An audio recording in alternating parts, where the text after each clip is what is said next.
sir ধরেন ওদের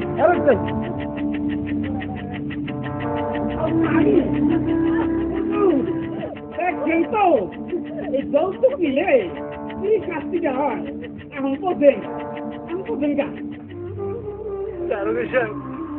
কালু আমাদের অনেক অত্যাচারের ব্যাপার